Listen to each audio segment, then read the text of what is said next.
Jump. Oy. Pag nagkaroon ng zombie apocalypse, saan ka pupunta? Halimbawa, biglang nandito tayo, biglang nagkaroon ng zombie sa labas. Ako kasi taga Montalban ako. Punta akong Marikina sa may Arms Corps. Bakit? Manufacturer ng baril yun eh. Pwede. Di ba? Dahil balo doon, saka ang daming handgun sa rifle doon. So, Pwede, no? di ba? Yung pagkain, didiscount nila ako sa malapit-lapit. Pero hanggang di ka naubusan ng amo. Ako alam mo, saan ako pupunta? Saan ako punta? Sama ako sa'yo.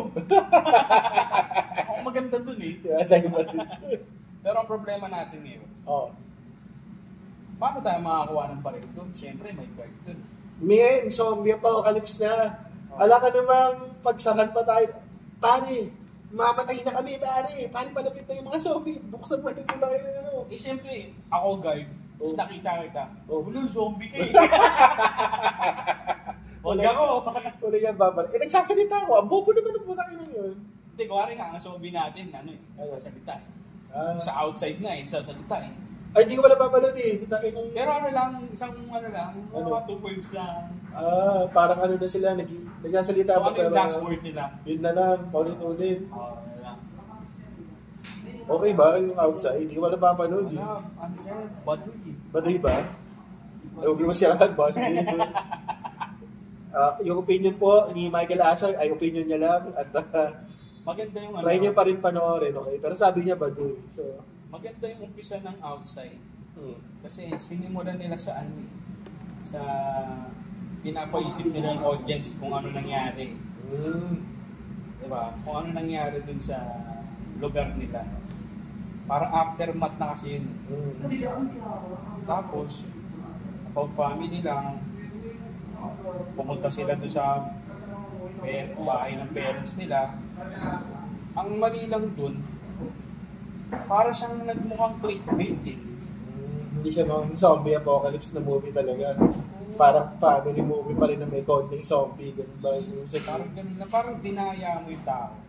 Kasi nga, feeling ko, mahal kasi pagka kumuha ka ng zombie horde, make-upan mo lahat.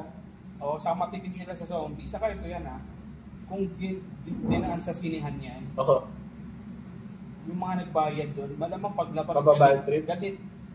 Kasi, sabihin na natin 500 pesos yung ticket. Yung zombie na napanood mo, mga apat.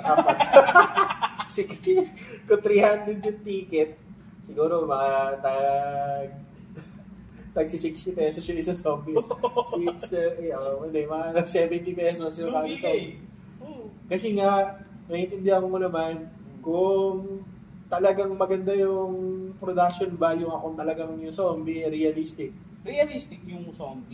Ang problema, hindi siya kapani-paniwala. Kaya nga, balik nga yung budget. So, 4 lang yung ginawa nila. Kasi may eksena doon na nasa terrace yung pamilya. Tapos yung mga zombie nasa labas ng bahay nila. Laktaw-laktaw eh. Alam mo yung parang bungal, no? Tapos ang layo na kuha, no? Parang galing sa, galing sa drone na sa second floor ng building. Hindi mo makikita yung tsura. Kasi di ba, sanay na tayo. Lahat naman tayo, madalas manood ng zombie. Di ba, yung mga pusa, yung mga... Talagang siksikan yung mga zombie.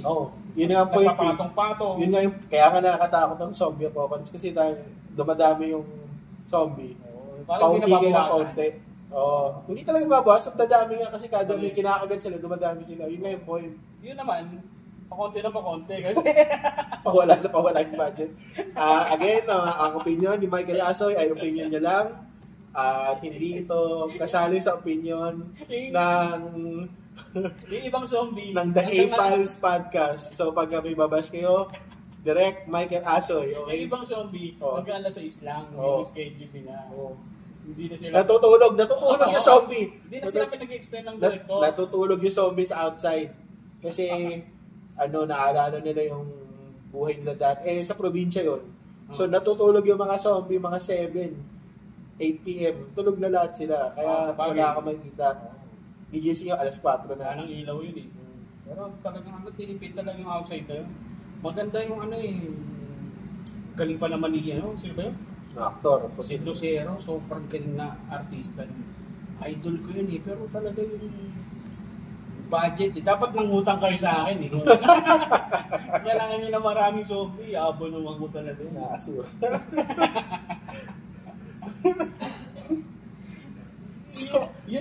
Alam ko na, pag nagkaroon ng zombie apocalypse, alam ko na saan ako pupunta. Sa probinsya, doon sa outside, kasi hindi madami yung zombie eh. Ano pa ang probinsya na yun? Ay, di nga. Kala pa na napanood mo. Hindi naman sinabi kung ano sinabi. Kung saan po yung probinsya ng outside, doon ako pupunta. Kasi sabi ni Mike, kumukunti yung zombie doon. So, hindi masyadong hassle. So, doon po ako pupunta. Kung tatanungin mo ng seryosong sagot lang. Oo. Kung saan ako pupunta? Oo. Baka ano na lang ako pumunta na ako sa Amerika. Amerika? Gusto ko pumunta ng Amerika. Ano? Parang hindi maganda idea mo. Alam mo bakit hindi maganda idea nito naman? Ang Amerika kasi, isang buong malaking continent yun. Oh. Puro siya land. Saka maraming bida kasi doon. Hindi. Pag nakapunta ka ng Amerika, maraming papatay na zombie, no? Maraming liligtas. May Walking Dead. Si Superman. May Anyways, hindi maganda doon sa plano niya. ang daming land-based area doon. So, naglalakad ng zombie pa. Captain America nandun. Para ganito, ibig sabihin, kahit sa pumunta, aabot at aabotan. Kasi, nandun ka sa isang ang laki ng land area, tapos ang daming tao din sa US. Ganito. Ang maganda nun, pre, kasi di ba, parang may zombie na doon. Nasa Amerika ka. Imagine mo, nahabol ka ng zombie, ang gaganda. Mga Amerikana, no? Minsan wala pa maramdaman yun, ha? So, bala kong manghipo ng zombie na maganda. Hinahabol yun. Papahabol ka kaunti, Paano? Gagawin ka. Gaga ko malamig na yun. Pag ako doon malamig yun. Baho pa nun. Bulok yun eh. Bakit na idea mo, no? Hindi, magpahabol ka doon sa medyo kakakagat lang. Para busog? Kakaka-zombie pa lang. Pahabol ka doon. Pero pag para mainit. Kahapon pa zombie, huwag ka nang pahabol doon. Naisip mong mambabae ng zombie apocalypse. Parang medyo takakagad. Minsan hindi seryoso, hindi nagagana yung libog mo pagka zombie apocalypse na. Kasi hindi mo na maiisip yung sex. Gusto mo nang ayaw mong makagat eh. So, nasa ka na, nasa fight or flight ka na status. Kumbaga, ka na ngayon, tamang hinala ka na sa lakad, yung praning ka na, wala ka nang time mag-isip ng boobs. Pwede. Okay. So, wala talagang ligtas, no? Hindi, ako. Pag zombie apocalypse, yung maganda-gandang mga island, mga Palawan, Palawan. Bakit? Palawan, sabihin, hindi ganun kadami yung tao doon. Paano ko yung zombie? Island siya. Paano yung zombie marunong lumangoy? Mabibilis talaga yun.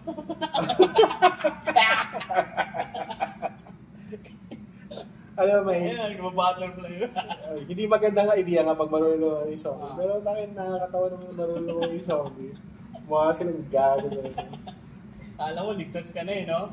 Kaya may nakaano May imagine ko ba na yung zombie, naglalakad, di ba, maglalakad sila, mapuntang dagat o ano man. Pero, lulutang sila kasi nga, na sila bloated na sila kasi nga, na yun bangkay na yun So, lulutang dapat, supposedly Basta pag may zombie apocalypse, hindi nyo yung itsura nila. Tumakbo ka kung gusto mo, pero trip yung zombie, napabot ka konti. Hindi talaga, hindi talaga maisip bang karas ng zombie lang. Bakit hindi ka pa maging zombie, di ba? Alam mo, promise, hindi mo na maisip ang babae kapag zombie. Kaya mong pumatay ng zombie. Halimbawa, no choice ka na, na-corner ka na. Kahit tao, pagpapatay na, papatay ko din Alam ka, hindi ka pagtanggol yung sarili ko. Normal naman. Sabi ni Director, huwag ka lalaban. Well, syempre, kung nasa pelikula ako, sabi ni Direk, sige, pakagat ka. Okay po, Direk. Alam ka naman yung sabihin yun. artista ka ano mo gusto mo? Pero kaya sabi ko, pag nangyari na sa totoong buhay yung zombie, wala akong iwigiwing kahit nanay ko, babarilin ko kapag zombie nanay ko. Nay, sorry. Mukhang zombie ka na rin naman. Tapos, ayoko madamay. Papatay na kita. Magsasorry rin ako. Maintindihan ako nanay ko yun. Bagay. May manaanay pa din yung pagmamahal. Ha? O yun hindi ko gets. Alam mo yung mga ganong zombie movies na yung girlfriend nila or kapatid nila, kung sino man na mahal nila sa buhay.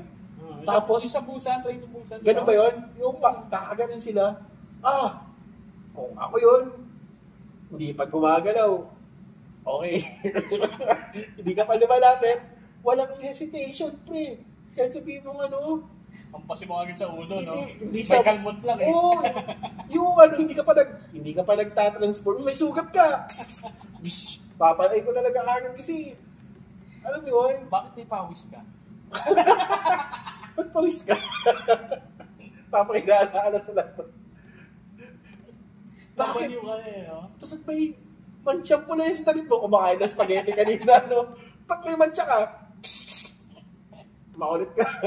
Kain ka na kain spaghetti. Siyempre, dami mo na napatay. Oo. So, kasama mo, naubo lang. Hindi na rin mahirap ko pala kasama, no? Para mahirap din ako kasama. Pag nagkaroon ng zombie apocalypse, huwag kayo sasama sa akin. Kasi yun nga, pag may nakita akong mancha sa damit nyo, tapos, yun nga, umuubok ang konti, isang pakit mo na maglakad, babarin talaga kita agad. Okay, bigyan kita ng choice. Pwede ka nang mamalis. Pwede ka nang humiwalay sa amin. Hindi na maganda yung pero pag yung nag-call, hindi ko agad. Pwede talaga kagad sa akin yun. Paano pag nasa rooftop tayo lahat? Napapaligyan na ng mga zombie. Nabalitaan mo na may isa sa atin nakagat. Pero hindi mo alam kung sino. Anong gagawin mo? Hindi ko alam. Kuwari, ganun. Basahin mo yung script. Kung sino yung nakagat. Hindi ko rin alam. Pero hindi ko nang papatay lahat. Di ba magagawin? Tatako lang yung lalayo. Tignan mo muna kung sino may pawis. May pawisin lahat pagka zombie apocalypse na. Kasi nga, hindi, paano anong gagawin mo? Kung may nakagat daw. Tapos yung nagsabi, yung nag-chismis, patay na. Kasi nadulas. Kasi hindi mo na alam kung sino. Kasi paghuhubuin ko lang. Okay, hubo tayo lahat. Mas malala ka pa na sa akin. Hindi, maghuhubo tayo lahat. Wala namang ano ngayon eh. Wala na. Mali siya, Mali siya, hiya. Kasi, kaysa naman hubo tayo lahat. Yung hindi maghuhubo, babarilin kagad. Kasi yun na yun eh. Ayaw niya. Parang nahihiya talaga siya. Ayun. Fresh yung isa eh. Pag-uhubuin mo. Pati doon mo siya papatignan sa hindi niya crush. Diba? O kaya, mag-circle kayo, harap-harapan. Magtitigan kayo. Sino yung unang pumikit. Unang ko paparin ka. Ang hirap mo kasama, pare. Hindi tayo pwede magsama. Puta, maubos yung mga kasama natin. Kasi, tamang hinala kung babalinin natin lahat. Tangay, pag nag-zombie ako, magkasama tayo, huli agad tayo. Tangay, nahingi natin eh. Bawal tayo sa arms corp eh. Dami kong baril hawakan, dami ko talagang babarilin. Pero ako, mag-warning shot muna ako. Siguro babarilin ko sa... Bakit ka mag-warning shot? Hindi kill shot. Hita, gano'n. Para lang, bumagal. Para hindi ka na... Makakasave ka ng time. Ay, paring Mike. Bakit? Since Halloween season yun, may mga horror stories ka ba na gusto mong i-share sa mga listeners natin? Wala. Ikaw? Dali ka usap May nakakatakot akong experience natin. Nung bata ako. Nagising ako ng 3 a.m. Pag sa sala kasi ako nakatulog. Pag dilat ko, walang tao. Siyempre, kinabahan ako kasi nasa sila. Patay yung ilaw. Natatakot din ako umakyat kasi patay din yung ilaw. So, ang ginawa ko, lumabas ako ng bahay. Paglabas ko, hindi, wala rin tao. Kasi nagtataka ako. baka ano nangyayari dito sa Philippines. Tapos syempre naglakad-lakad pa ako. Kutsa may nakasalubong akong white lady. Bata pa ako nun. Hindi ko siya pinansin. Hindi ko alam yung white lady. So yun, tapos kutsa biglang tumatakbo ng white lady. Hinahabol pala siya ng black lady. Naghahabol lang pala yun. Siyempre, napahinto na ako kasi baka masabi nila ako eh. So, napanood ko lang sila.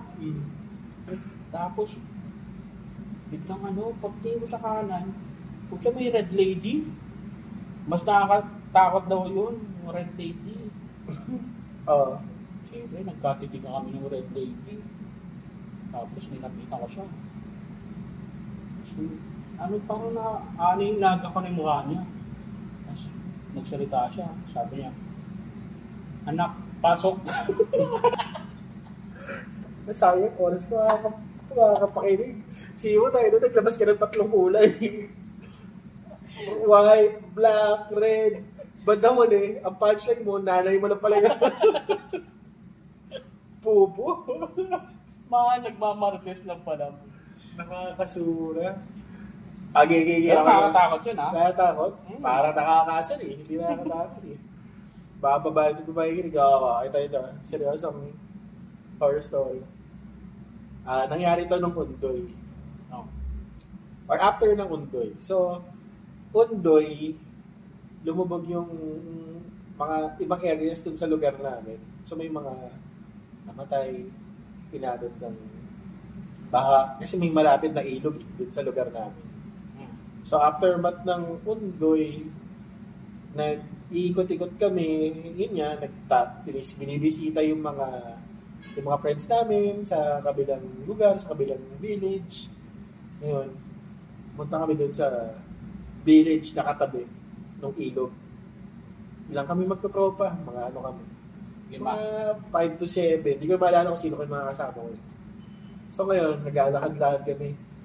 Since Undoy ito, at inaanod talaga lahat ng mga yung mga malapit kami sa bundok eh. Montalban to eh. Malapit yun sa bundok. Sa tabi ng ilog yung village. Inaanod lahat yung mga lupa. So imagine niyo yung lupa, ang taas ng putik doon sa loob ng village. Kung ito yung paa mo, nandito yung putik hanggang lagpas tuhod mo.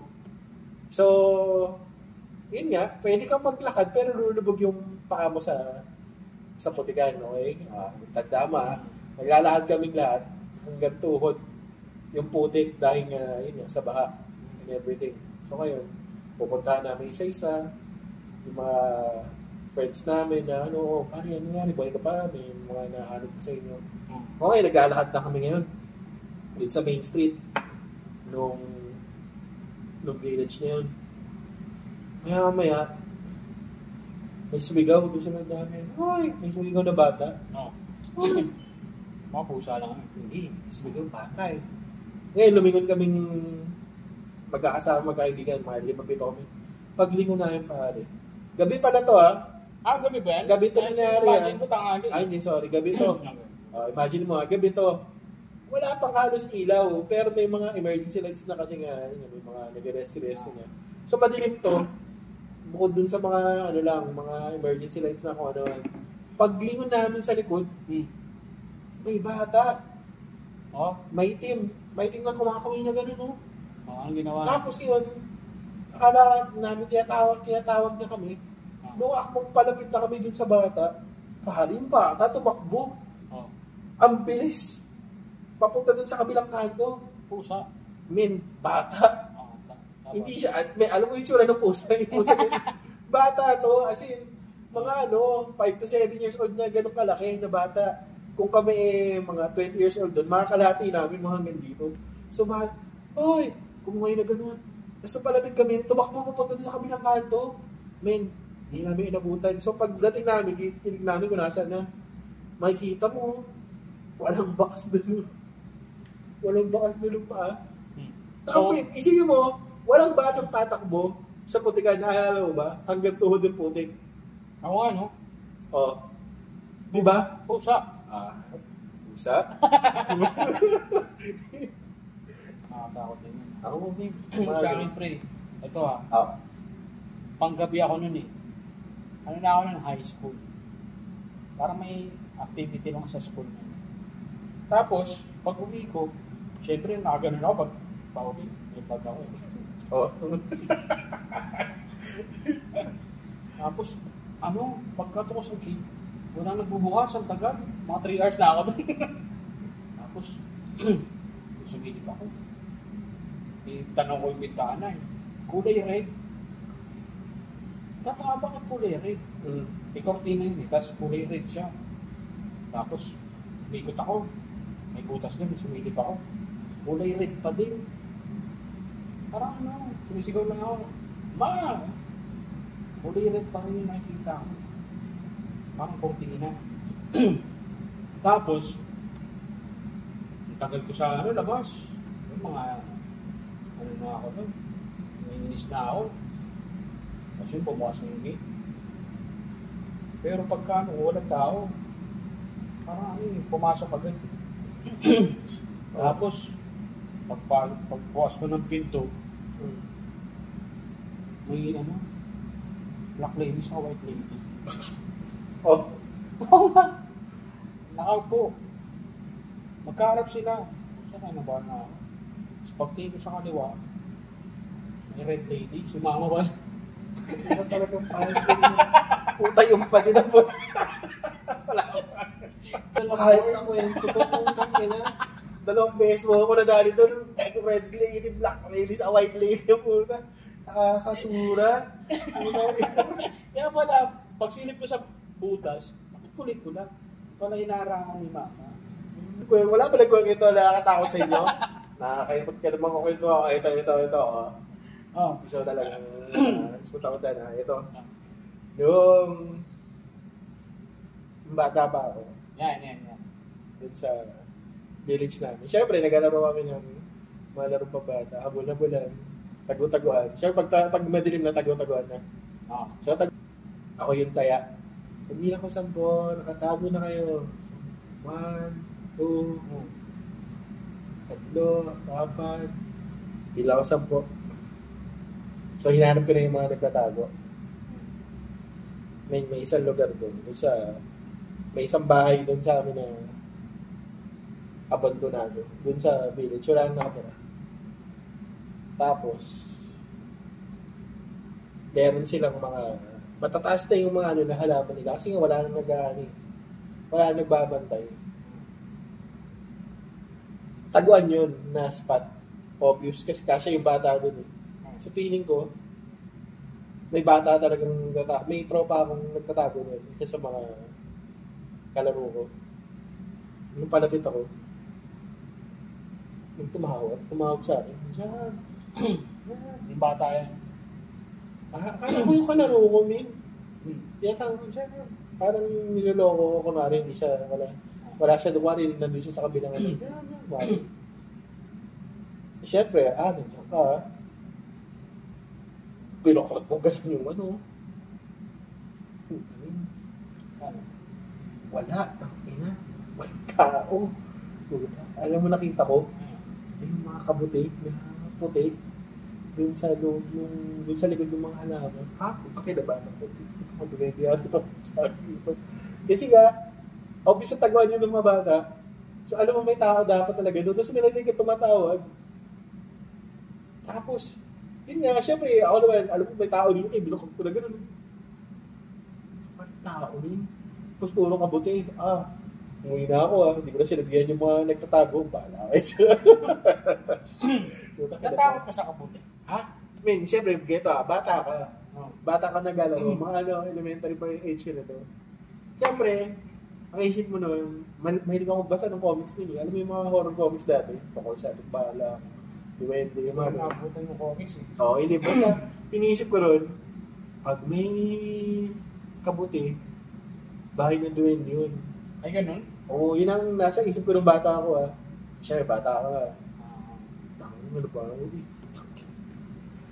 Umuwi na ako, min. Pinaya ako yung mga nakatago. Nakatakot ka na. Ito, friend.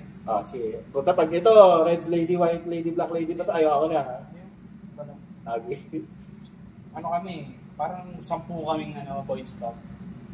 Oo. Oo. Doon kami sa school. Parang mag-overnight kami doon. Pinadano kami ng tent, ganyan. Overnight daw. Tapos, matutulog na. Kaya kami magkatropa.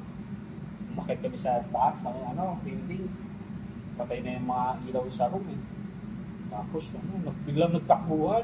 Alam mo yung trip na, Siyempre, nahuli ako. Ginamitan ko ng utak. Bumalik ako sa baba. Kaso, sarado na yung gate. Hindi ako na mag-isa doon. Ginawa ko, nilakad ko muna yung first floor. Tapos, pagtingin ko sa kaliwa, yung white lady. Takbo ko. Akyat ako sa second floor. Pagtingin ko sa kanan, putok niya, black lady. Siyempre, kabang-kaba na ako nun eh. Tapos, bumaba na ako talaga. Tapos, tinawag ako ng white lady, saan ng black lady. Psst, psst, boy! Siyempre, lumayin ako. Tawag ka ng mama mo.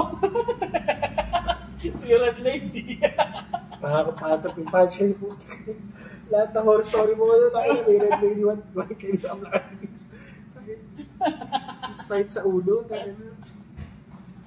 siguro nababadod mo yung pag ikaw na yung kwento, hindi ko nababadod sa'yo. Ay, paano din kayo may umat? Ako ulit. Kasi wala kwento ito magkwento eh. Red lady, white lady, black lady, ang ito, nakakabadod. O ito, medyo high school ako rito. Nagpapataya kami ng ending. Nako, bayan. Nagpapataya kami ng ending tatlo kami. Nagpapataya kami ng ending. Matangkad sa akin mga kasama ko. Kasi mas matanda sila sa akin. So, dalawang kasama ko, ano na sila. Basta matangkad sila. Hanggang balikat ng ito. Dito na. Tapos na yung laro. Mga alas 8. Alas 8 ng gabi. Tapos na yung laro. Chine-check namin ngayon yung patayaan ng ending. Blanco, yung tumama. Parang 3-4, tapos walang nakataya. Yun. Jackpot, no? Hindi, siyempre. Hati-hati kami dun eh. Ngayon, dahil nga mga gahaman kami, ayaw namin mamalato. Pare, tara. Doon tayo sa doon tayo sa may bakanting lote. Doon tayo magat-yan. Para walang makita sa atin. Para walang mangingin ng balato. Siyempre, mangingin ng balato yung mga tropa namin. So, takbo kami ngayon, no? Papuntang bakanting lote. Pagdating namin dito sa bakanting lote, base pa rin takbo namin, no? Kasi gusto namin talagang takbo. Niniwala dyan, ha? Bakit? Bilis yung tumakbo. Hindi, bata pa ako nito. Nag-basketball ako nun. So, takbo ko yung mabilis. Papuntang bakanting lote para makaiwas din sa mga balato. Pagdating namin dun sa bandang likod na ng bakanting lote, nagulat ako, ako na lang mag-isa. Wala yung mga kasama ko. Gabi to kasi alas 8 eh. Ako na lang. Wala na ilaw doon sa bakanting lote. Hindi ko na sila makita kung nasaan. Takala ako. Tinakasan ako. Wala kasi sa akin yung pera eh. Hindi ako yung may hawak. Sabi ko, gagawin dalawang ito. Minsan ako may jackpot. Hindi pa ako bibigyan. So hinahanap ko. Hoy, gago. Asan na kayo? Yung party ko. Hinahanap ko na ganyan. Siya nagulat ako maya-maya. Pag palabas na ako ng bakanting lote, nakita ko silang dalawa nakahiga. Tapos hawak ako yung medyo na gano'n. Nalaman ko. Pagtakbo namin yung tatlong gano'n, sumabit yung leg lang dalawa doon sa may isang bayan. Hindi ko na malayan. Hindi na tumatang kami. Basta takad sila sa akin. Tumatak ko pa gano'n, no? Sila tumatak ko pa ganyan. Siguro medyo mababa yung sampayan. Sumabit yung leg lang doon. May guhit sila dito. At sa katalingan na. Kaya pala hindi sila nagsasalita. At sa nilalamunan na, uy, ginagawa dyan. Totoo yan. Oo, gaga. Sabi siya sa fight out na ako. Uy, pari Mike. Oh. So, ayun nga, kapag may lakad ka, may bibilin ka, lalabas ka, ano usually ginagamit mo? Cash or Gcash? Gcash ako. Hindi nga ako nagka-cash kasi madumi sa kamay yan. Paano pag ikaw nagsabi na madumi? Parang hindi ako maniniwala. Kasi parang mukhang dirty ka din eh. Pero may madumi ka din eh. May point ka. Parang yun ang isang benefits ng gamit ng cashless transactions. Yun nga. Hindi ka mahawak ng pera. Tama ka naman. Agree ako doon. Ako, ganun din. Madalas GCash payment. Yun nga, Paymaya. GoTime Bank. Alam mo yung GoTime Bank? Pare. Never heard. Para sa Robinsons, yung madaling kumuha nun. Malaki din yung limit nun sa yung tawag dito, limit din sa cash na pwede mong i-deposit. Okay din siya. May ATM ka agad. Mabilis siya na bangko. Para lang din siyang, isipin mo GCash na may ATM, pare. Ganun na. Parang hindi ko na kailangan niya kasi marami na akong Kami. Ako nagamit eh. Tayo ng bangko. Paymaya, Union Bank, China Bank. Madami ang bangko eh. Madami ang pera talaga eh. Hindi. Naniniwala naman ako kasi marami kang trabaho at sideline. Pero okay nga din na marami kang banks. Para diba, in case magkaroon ng problema isang bangko, kuwari, down sila, meron ka pa ibang pagkukuha na ng pera, pwede mong gawin sa transaction. So okay din nga din yan. Ang mahirap lang kasi, kapag nasanay ka sa mga ganyan, kung sakaling bayaran na, wala ka namang data. Siyempre, paano mo makakonect yun? Ang nangyayari sa akin yan, kaya ang ginagawa ko na, tinatalasan ko na. Hindi. Seryoso nga yung dahil nga may mga lugar pa rin na may mga dead spot dito. Kahit nasa Maynila ka,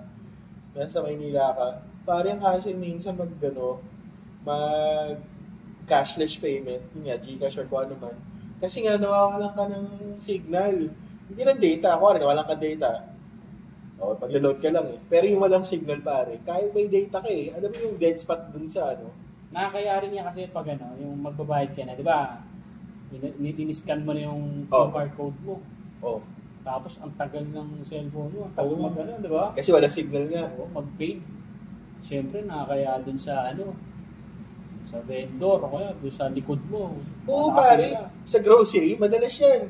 Yung grocery, yung Pure Gold, dun sa may amin, sa Limutal Bank, at dead spot dun sa may cashier mismo, pagbayaran na, ang tagal. Kasi nga walang signal, naghahanap pa ako, lalakad pa ako, papunta malapit dun sa entrance. Problema, pagdating pa dun, manghihingi pa ng OTP. Nakaka-trip eh. May mga OTP pa eh, no?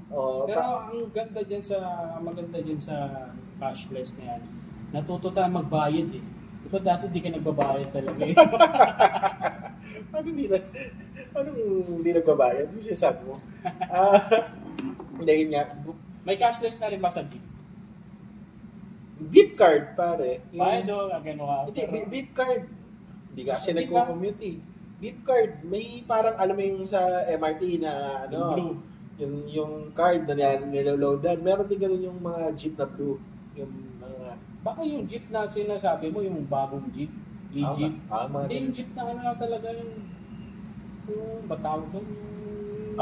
Yung lumang jeep. Alam mo pare, hindi sa mahirap sa kanila. Bakit? Kailangan mo nang mag-check kung pumasok na yung payment. Gano'n lang siya, di ba?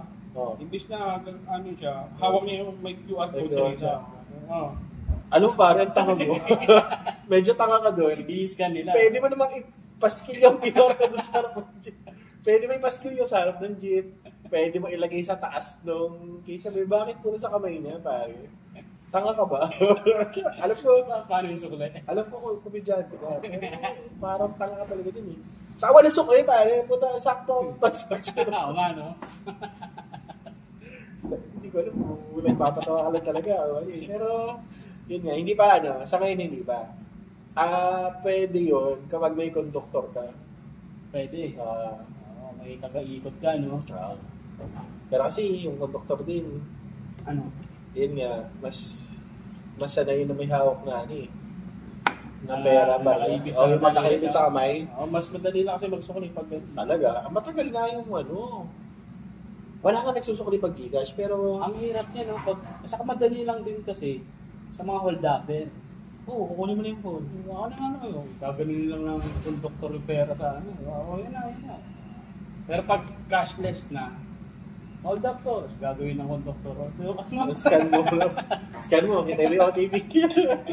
Yung hold upper, may dalang baril. Sa may dalang scanner. Alam mo, yung mga iniisip mo mga futuristic na yung ganong hold upper, yung may hawak na baril sa scanner. Mukha siyang gago. Ako yung OTP. Tapos takin na na-scan mo. Nagkamali siya ng kalabit doon, napindot yung baril.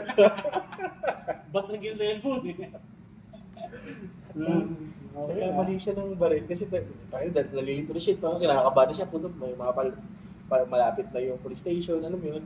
Pag-scan niya ngayon ng QR, puta nakalapit yung baril, puta patay pari yung doktor. Sobrang talanta niya. Alam mo, yung mga pasahero, syempre, di ba, mga ganun. Walang gagalaw, pero yung pinatututok niya yung scanner.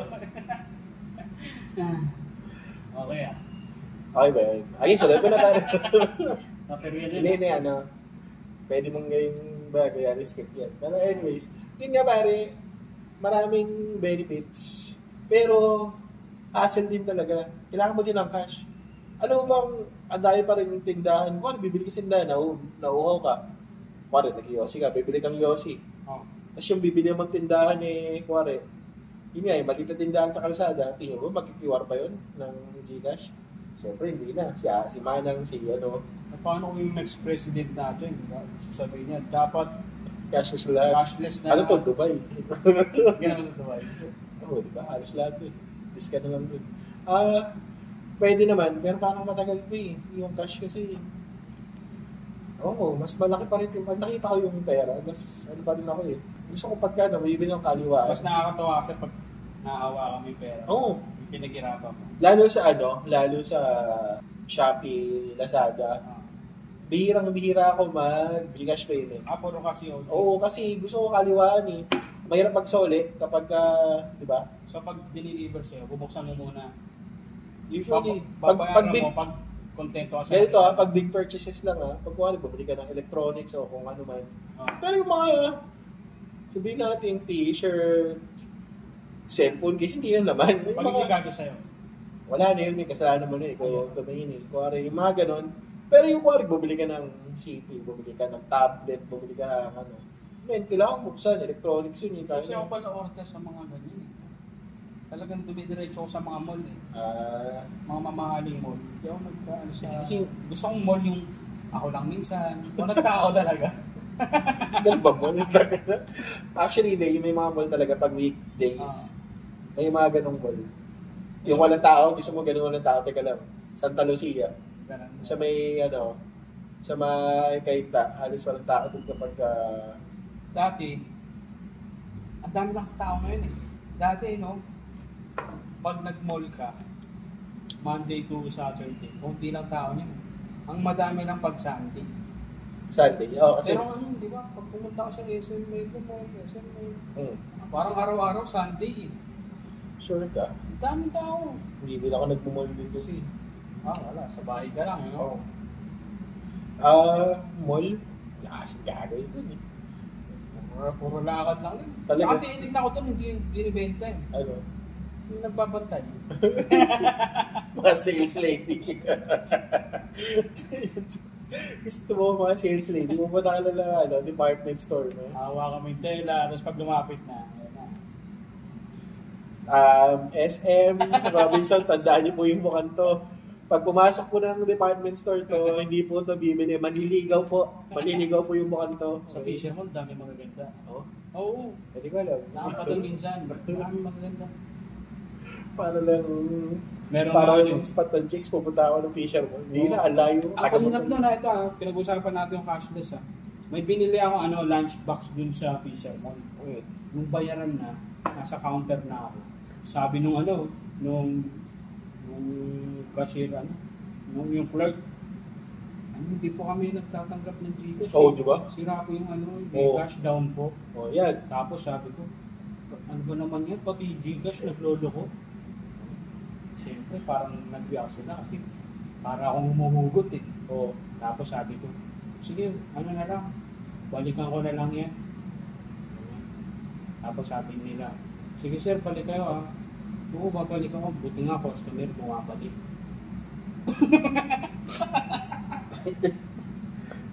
Eloquent. Parang nakakasar lang. Parang nambababae ka lang talaga sa... parang nambababae ka lang talaga sa mga maganda, maganda.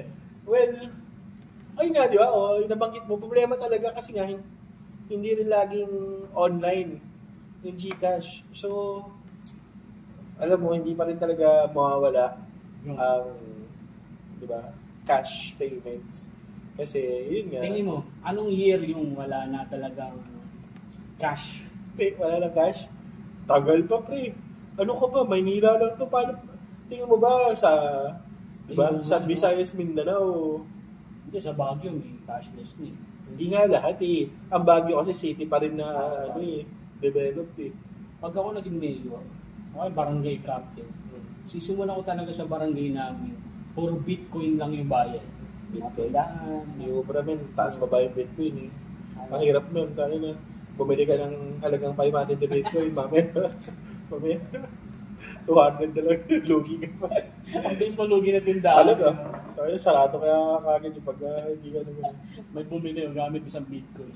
Binili lahat. Tapos pagkatanggap ng Bitcoin. Buwaba ng mga 20k na talaga, iyak tao yun.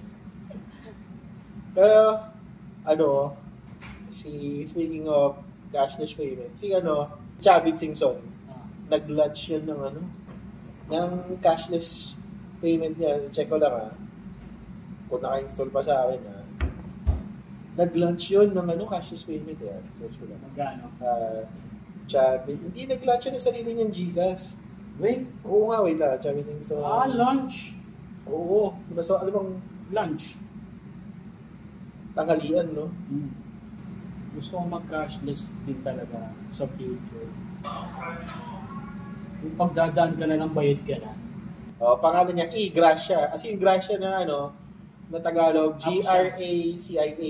Gracia, App siya. Kasi alam mo ginawa na ni Chavit.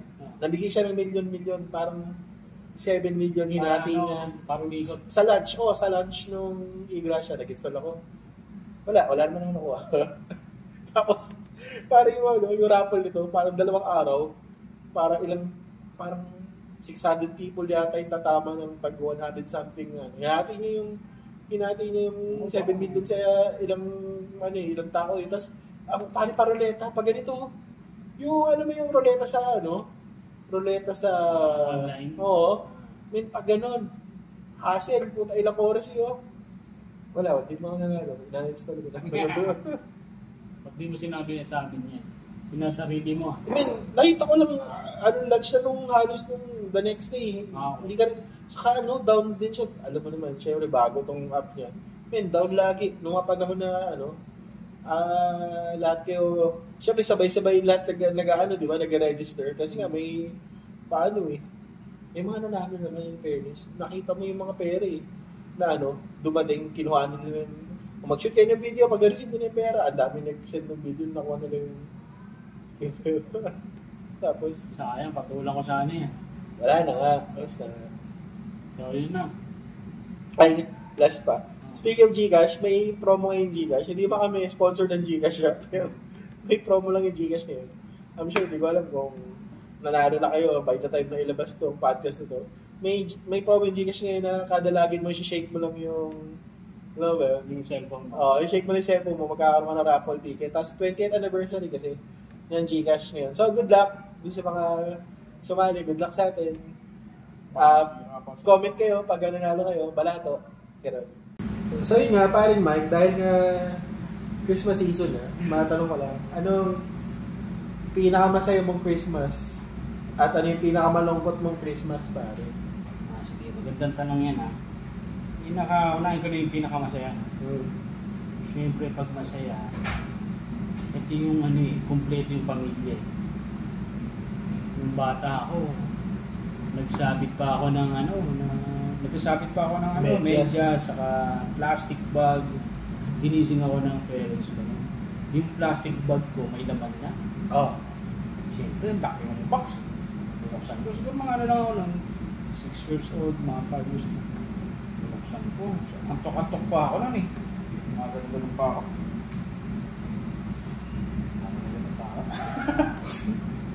Tapos binuksan ko na. Alam mo yung trend na ano, may riles. Bubuin yung riles. Oh, ang laki, ang haba. Tapos pinambar ko na yung trend, no? Tuwa ako eh. Ikaw? Ganun din. Siyempre, inamaalala mo eh. Christmas mo ng bata. Niregalo ka din ng parents ko? Hindi. Niregaluhan ako ng parents ko. Okay. Makalaruan din. Malaking robot na laruan. Yung... mayaman ka din nun? Hindi naman. Pero, siyempre, yung parents ko, Christmas naman, gumagastos din sila. Yung tita ko, yung lola ko, may maraming magbibigay sa'yo yung bata kami. Buhay pa yung mga kamag-anak mo. So, yun nga, naalala ko pag bata ka, tayong pera. Dahil mo hiningan eh, lahat na makita ko sa kalsada, hiningan ko nun eh. Buo nga yung pamilya kasi wala pa namamatay sa inyo. So, yun talaga yung masaya. Kumbaga, bata ka pa, ang babo pa ng kagano. May magbigay na sa'yo ng 20 nun, masaya ka na eh. So, malaki na yung 20 nun eh. Talaga. So, ang haba ng December mo pag bata mo. Oo nga. Pero pag ngayon, wala na eh. Totoo. Kapaligay sa do. Ito yung masayang Christmas ko. Yung tita ko, syempre matatanda na kami lahat. Yung bata, 2 na lang yata. Mga pamangkin na lang. Ginawa niya, itong Pasko na to, parang treasure hunt sa bahay. Ang mga nakatago pera. Parang treasure hunting sa bahay. Nakatago pera. Kuha dito paring guys. May ipag-usapan tayo. May pag-usapan tayo. Yung tita ko, nagtago ng mga pera kung saan-saan sa loob lang ng bahay. Alam mo, ididikit niya ng scotch tape sa likod ng Last Supper na painting ni Jesus, sa ilalim ng mga aparador, tokador, sa ilalim ng electric pan. Alam mo yung mga tayo talaga na hindi mo makikita kapag So walang nanalo. Hindi meron. Alam mo nangyari. Yung tita ko, nung nagtatago siya ng mga pera, gising ako nun. Hindi niya ako nakikita. Sinisilip ko siya. Nasilip ko siya mga ilang beses. Nakita ko saan niya tinago yung 200,000. Yung malalaki. Isa 200,000, mga... Nag-cheat ka na. Oo, nag-cheat ako ng Pasko, pero matanda na, wala na pakialam nito, yung mga 500 yung mga 4 na piraso. Yung mga malalaking perang tinago niya. Nakita ko lahat. Sabi niya, 1, 2, 3, start na tayo. Nagulat yung mga pamangkin ko. Dire-diretso ako na lakad. Alam mo yung alam mo saan pupunta? Yung pupunta, hindi na naghanap. Nagpakagat ka muna? Hindi! Gago talaga. Hindi na ako nagpakagat. Alam mo bakit? Bukod sa gago ko, hindi ako nagpakagat. Kasi tayo na baka maunahan ako dun sa... 1,000 yung malaki na yung mga kanina. Punta na ka 4,000 yata ako noong gabi yun. Pinagkukuha ko 1,000. Galit na galit yung kapatid ko. Yung mga pamangkin. Paano mo na naman? Mga bata yun, paano mo na naman ako nasa data? Ang bata ko nga. Nakunin naman, nag-50, 20. Yung nakuha nila. Yung mga pamangkin ko. Proud ka pa panglaro. Nung nakuha ko yung 4,000, tinigil ko na. Okay na. Pagka may mga Christmas na event yung family gathering, kayawan, kantahan lang kami doon. Mga anak ko. Pero nung sa office, yung nasa ABS ko, kasi masaya talaga doon eh. Yung almost 10 years kung pag Christmas, halos lagi ako nandun. Tapos yung sagala sa alak, nag-ahagisa ng atak. Ganun eh. Nag-ahagisa ng alak? Hindi mo mabasag yun? Hindi mo yung lasig na. Oo, masasalo mo yun. Ganun dun. Hanggang yung mga security guard, halos hindi ka patulan eh. Kasi, hindi mo. lasig na kayo, empleyado kayo dun. Nagbabasaan kayo ng alak. Akala ko kasi yung bote yung pinatapon nyo na. Nagbabasaan naman. Pag lasig na, yung PBS, yung gilid ng PBS sa audience entrance, ginagawa ko na yun eh. Sinasarado. Pinapasara yan eh, yung Eugenio Street. ng tumbok ng Tomas Morato, sarado lahat yan. Tapos punong-puno yun ng empleyado. Pagka yun, naalala ko pag Christmas yun. Masaktong ang duty mo Christmas. Hindi ka pa rin malungkot. Kasi yung iba, pagka nag-duty ka, tapos saktong Christmas, parang malulungkot ka eh. Kasi duty ka eh. Pero, wala kasama sa trabaho. Ang saya nun. Ayan, yung mga Christmas. Hindi na-experience yung Jamyan kasi, ano siya eh. Kung balik trabaho ko, trabaho ko rin ba? Pinaka-engot. Akala ko rin. Nag-ibigis din yan. Nag-ibigis ka rin ba? Oo, writer dun yan. Yan ang hindi. Yan kasi ang hindi mo alam kay Jam. Kunti mo Ang baba ng alam mo tingin ko yun sa'yo kasi ang Baba konti ng tingin lang ang pagkakilala mo pa Jam. Si Jam, napakatahimik na tao. Hindi naman yung palagi pinikwento. Hindi siya yung katulad Sige, tataasan ko ng content. Hindi siya yung tipong direktor ako ng ganito, ano ako ng ganyan. Siya napakatahimik. Humble. Ang importante, alam mo nakakatawa ako. Kasi, medyan niya ako. Dito tayo sa ano ngayon. Pinaka malungkot na Christmas na experience mo. Siyempre, ako na muna. Sige. Wala pa eh. Relax ka lang, wala pa ka eh. Naku. Parang ayoko sumali. Sa akin kasi. Kasi i-upload ko to Christmas. Tagal naman. Yung pinaka... Kahit Berna pwede. December 23 na umaga na. Hindi kahit ngayon na pwede yun. Ito, pinaka nakakalungkot sa akin. Meron ako makakalimutan. Ilang araw na lang Christmas na. Siyempre, napapakinggan na natin yung ano eh, Jose Marichan. Jose Marichan eh. Tapos siyempre yung isip natin, naka-ready na sa Christmas eh. Hindi kami pa ni Jay ano. Naku. Kami pa. Pero hindi na siya umuwi sa bahay. Pinunta ko siya sa National Music Group, sa library. Siya, librarian dyan. Sabi ko, ayusin natin. Oo lang, ayusin natin. Usap tayo. Eh, hindi niya ako nakausap sa library. Doon na siya sa office niya. Ako nandun, nagbabasa-basa lang ako. Kunyari. Oo. Tapos, naawa siya. Sabi niya, sige, mamaya na lang pag-out ko. Eh ako naman, may pera ako rin eh. Sige, hintayin kita sa nag-book ako ng hotel. Hotel na talagang 5-star. Tapos bumili ako ng pizza. Parang wala na kaming isipin pagdating niya. Tapos mga alas 9 na. Wala pa rin siya. Tinatawagan ko, alas 10. Nagre-ring lang. 11. Hindi na nagre-ring. Habis ng aso. Nagtsaka ko yung gate. Alas 12, nag-live ako. Facebook live. First time ko yun. Ang daming nanood. Kasi umiyak ko na ako. Oo. Tapos, ang dami na nag-aalala. Puntaan daw ako. Tapos, yung may breakfast pa kami nung kinabukasan. Bayad yun eh. Pero hindi naman Sogo yan. Hindi. 5-star siya. Hindi yung tipong alam mo katulad yun, kay Kuya Jobert, umakyat sa Sogo, hindi naman ganyan. Alam mo yung Job. ina-issue na dalawang executive, tapos pinapunta nila yung artista. Tapos binasas nila doon. Yung nilasing nila, may mulak. Yun. Yung hotel na yun. Okay. Tapos, nakatulog na ako. Pag-gising ko, wala pa. Lubot talaga ako. Kumain ako mag-isa sa breakfast. Buffet pa yun. Nakatingin sa akin yung mga Kasi alam nila talaga. Hindi kasama. May pupunta eh. Mas nag-check out na ako. Kinamin piso. Yung sarili mo. Pero yung iba, binahon ko kasi may pasok na ako. Sumakay ako ng taxi. Alam mo yung tugtog sa taxi? Basto na naman. Iyak ako ng iyak sa likod eh. Sabi ni yung driver, sir, okay lang kayo. Buti hindi pagharap ng driver si Jose Marichan. Tapos siyempre, dumiretso na sa office. Ganun na ako. Ano na ako ng computer. Talagang napapansin ako ng mga ka-work ko na umiiyak ako. Tapos puti, siyempre, naantok ka, tanghali na eh. Ano na yun eh, downtime na. Ano tawag downtime? Tapos, nagpatugtog. Rap. Ano ba yung rap na yun? Masa na malungkot yung rap na yun? Maganda sana ako ni rap ko eh, no? Wala akong maisip. Asa sa, yun talaga. Tapos pinamigay ko ng pizza. Muna ako.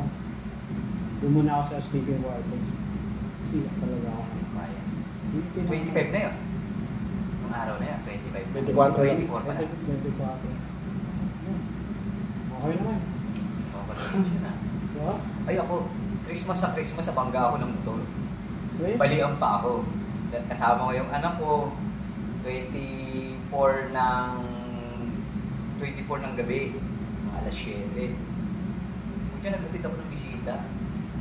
Tapos, may junk shop pa ako na.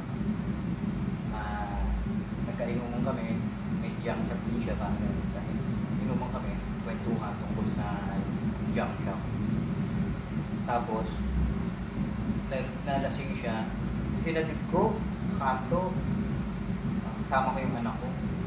Pagkahatid ko, pauwi na ako. May isang nagdadrive ng motor na lasing, walang lisensya. Bilangga ako. Buti nga ako yung tinamaan, hindi yung anak ko. Baliw pa ako. May yung kita. Yung legs, tao timur. Walay talaga. Kaya Pasko, nasa East Avenue ako. Tapos tinunggin pa ako. Pagka ginagalaw ko yung pa ako, ginagalong ko. Yung tuhod, naiiwan. Alam mo yung ginagalaw-galaw ko. Parang kukuya-kuya-kuy ka. Tapos yung tuhod mo hindi gumagalaw. Yung legs mo lang yung gumagalaw-galaw.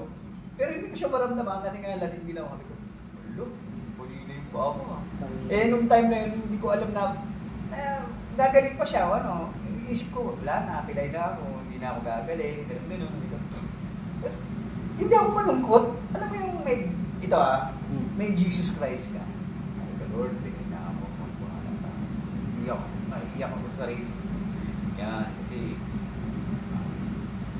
lalasing-lasing ako. Tapos pwede naman umuwi yun. Tapos sabi ko, Lord, pilay na ako. Hindi na ako gagaling. Ganito. Chill na siguro. Hanggang sa mission. Pinapay ng comedy. Kaya kahit corny yung joke ko, magtatawa na nila ako. Pilay na ako. Awa na lang. Awa na lang. Yun. Nalungkot ako na. Tapos nandoon ako sa ospital. Siguro mga 1 month ako doon. Nagpuputo ka na. Tapos 25 na yun. Naririnig namin sa loob ng ospital yung mga putukan. Tapos marami din malungkot sa loob ng ospital. So, gano'n, nasa orthopedic ako. So lahat din ng mga pilay-pilay doon nandoon. Lulungkot din sila. Tapos 26, 27, 28, New Year na. Nandoon ako. Tapos sila, nakakatayo sila yung mga ampilay, kamay lang, gano'n. Nakakasilip sa bintana. Nakakasilip sila.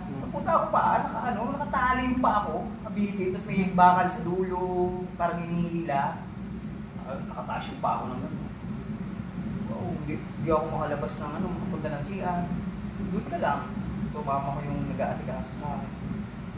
Kaya yung ganun ko ng love pala ang mama pagka nandiyan ang mama, kailangan love ko talaga mama. Kaya nung wala yung mama ko, tungkol ako. Yun ang pinakamalungkot na. Tapos doon rin nawala yung pagsisigarilyo ko. Nangyari pala yun, before Christmas, nagdasal ako. Ito. Sabi ko na, kasi ayoko na mag-yosi, pero ang tagal kong high school pa kasi ako nagsisigarilyo na ako Philips sigarilyo ko. Nagdasal ako. Lord, sana matanggal na yung pag-yosi ko. Kahit anong paraan. Tapos siguro mga 1 week, nabangga nga ako. Pinilaya ka muna. Pinilayan ako. Lungkot ako. Pinilaya ko para. Tapos natutulong nga ako sa ospital. Hindi nga ako makapagsigarilyo kasi nga hindi ako makalabas ng bawal magsigarilyo sa ospital. Pero yung mga kasamahan ko na bali lang yung kamay, lumpumunta sila ng CR, nag-iusi sila, tapos pagbalik nila naamoy ko. Tol, saan ka galing? Sa CR. Nag-iusi. Sabi ko, pa nga nakaka-iusi. Ako daw talaga ako maka-iusi kasi nga bali pa. So 1 month ako hindi nag-iusi. Pag uwi ko sa bahay, binigyan ako ng iusi ng papare ko. Nag-iusi ako, bigla ako nahilo. Kasi parang 1 month kang walang sigarilyo. Bigla ako nahilo, tapos naalala ko yung dasal ko. Nagdasal nga pala ako na huwag na ako nagsisigarilyo. Kasi nga, ayaw ko na. Unang-una, ang baho sa kamay. Tapos, hinahapo ako. May mama ko, may lahi kami may hika. pumipito yung ano ko, dibdib ko. Mga ganun pag nag-iusin na ako. Kaya yun, mula nung nahilo ko, naalala ko yung dasal ko, hanggang ngayon, hindi na ako nag-iusin. Praise the Lord. Salamat sa... Sobrang nakakalungkot na Christmas, na masaya din naman pala, kasi nga pala, hindi naman pala sobrang nakakalungkot, hindi makakalungkot. Kasi nga, hiniling ko pala yun. Salamat sa pagpapatunay, kapatid na Chris. Hindi pero seryoso, kung talagang gusto kang patigilin nga ni God mag-yosi, ba't hindi yung bibig mo yung binungay? Hindi na ako makapagsalita. Tawag ko lang tayo, Nyam. Hindi kasi, di ba, ang layo ng baling sa piling. Ako, pinakamalungkot na Pasko, meron naman. Ito, di ba, nagkaroon tayo ng pandemic. Tapos, nadali tita ko ng COVID. Ay, oo. Namatay tita diba? na eh. Namatay tita ko. Kilala ko tita niya. Yung tita ko, ito yung tita ko na kinuha ko nung yung 4,000 nga, nung siya nagtatago ng mga pera. So ngayon, tita niya nagtatrabaho sa Bangko Central. So, hinahatid namin dati. Nag-comedy cartel kami. So yun nga, nung unang Christmas na wala na si tita. Wala na nagsiset kasi matatanda na rin yung parents. Kaya yung kotse niya, pinamana sa kanya ng tita niya. Yung van niya, yung ginagamit niya. Love na love ng tita. Ayun nga, nasa akin yung mga ibang mga gamit. Pero yun nga, obviously, dating ng mga ganong holiday, siya yung nagsiset up ng mga gathering sa bahay. Pag wala na palang gano'n, wala nang setter sa bahay niyo. Medyo malungkot kasi hindi mo na maasahan yung parents ko kasi medyo matanda na yun. Pag ako naman nag-set, hindi rin naman sila mag-enjoy kasi matatanda na sila. Natutulog sila ng maaga kasi matatanda na nga. So, alam ka naman mag-party kami ng mga tatlong pamangkin, iba na din yung mga friends nun. Kumbaga, dahil wala nang nag-set sa bahay, bihira na din yung ganong gathering kahit na may Christmas New Year. So, ayun, ramdam mo lang na pag namatayan kayo, kasi yung nawala yung setter, sad lang siya. Ayun. Rest in peace, tita. Una ka na. Sunod si Chris para hindi ka mainip. Nakakatawa. Ay, sorry.